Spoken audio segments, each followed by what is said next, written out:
preparing for Japan's next earthquake. Hello, and welcome back to Lively Shows Entertainment. My name is Chris, and the subscribe button is down there or there. Where's the subscribe button? Over there? Over there. And now let's get straight into today's topic. Japan is a country that has dealt with its fair share of conflicts and natural disasters throughout history, not to mention its cities being regularly flattened by giant reptilian monsters. But seriously, due to the country's location, which sits on an area known as the Pacific Ring of Fire, the land of the rising sun is vulnerable to a disaster like earthquakes and tsunamis. So, scientists are predicting that a mega earthquake will hit the capital city of Tokyo within the next 30 years, with a magnitude of 7 quake likely to cause severe devastation and destructions. So, how is the island nation preparing for Mother Nature's next attack? And is it still safe to visit in the meantime? Here's everything you need to know.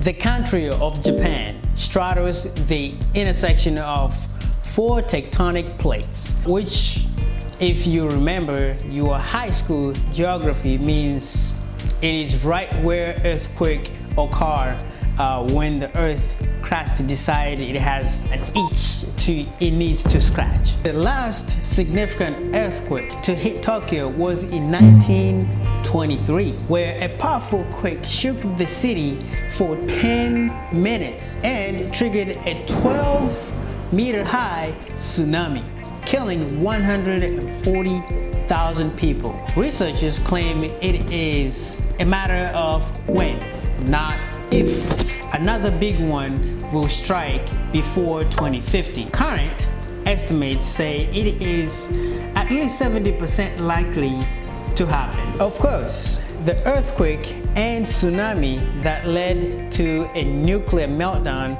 in Fukushima is still fresh in Japanese minds. It only happened in March 2011. Combined with the current coronavirus pandemic, to which the Japanese government's response has been rated as extremely poor.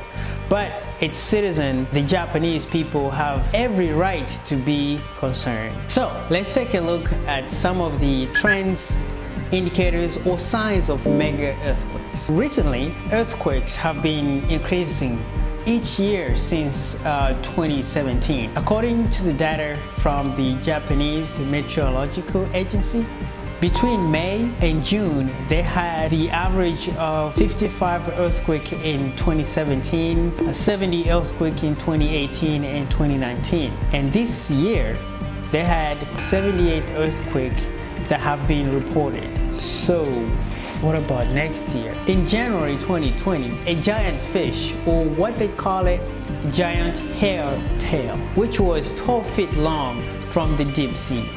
In Japan, they believe that the god of sea sent this giant fish to warn the people. Also, 12 of the same fish was seen before the 2011 earthquake. And in July 2020, the citizens of Minoura Peninsula in Japan smelled a ridiculous smell like burning rubber or some type of chemicals. The smell started from 8 a.m.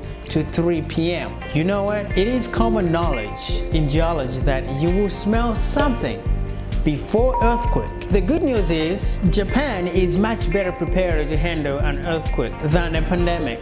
Better detection, advanced technology, and early warning system could save hundreds of thousands of lives, and the country has already started installing quake-proof infrastructure and educating its residents about what to do when the inevitable happens. For instance, modern Japanese buildings are designed with pendulums that moves counter to a building's sway and act as a shock absorber. The buildings themselves are designed to bend and flex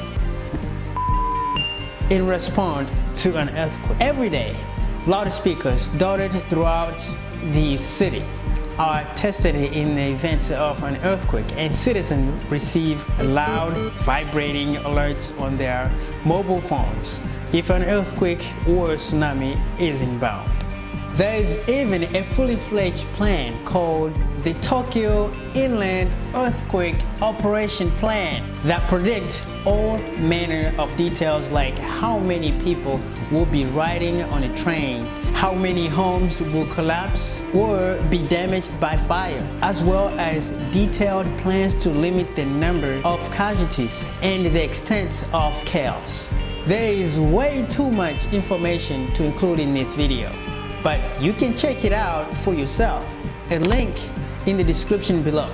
Nippon.com offers a guide of what you should do as an individual depending where you are at the time an earthquake strikes. In typically Japanese style, you can learn all about the do's and don'ts by copying the action shown by a cartoon duck who just happens to be wearing a helmet with a daisy attached to it. It's actually pretty entertaining and a good way to educate young people. You can also take a quiz on the site, available in English, to see if you have been paying attention.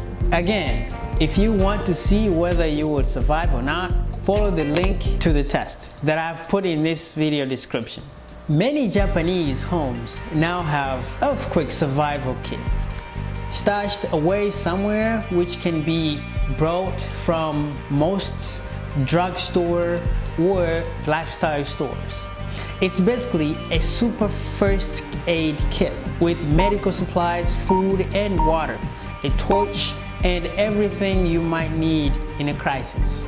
One smart feature built by the Japanese government that took 13 years to build and cost around $3 billion is a water discharge tunnel that sits on the outskirts of Tokyo. If a tsunami or a flood hits, the tunnel redistributes the water into the Edo River. This could save many lives.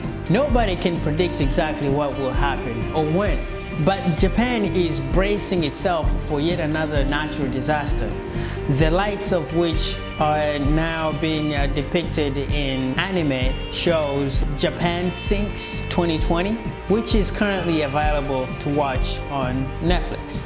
Personally, I would be willing to risk a visit to Tokyo once the coronavirus dies down. But what about you?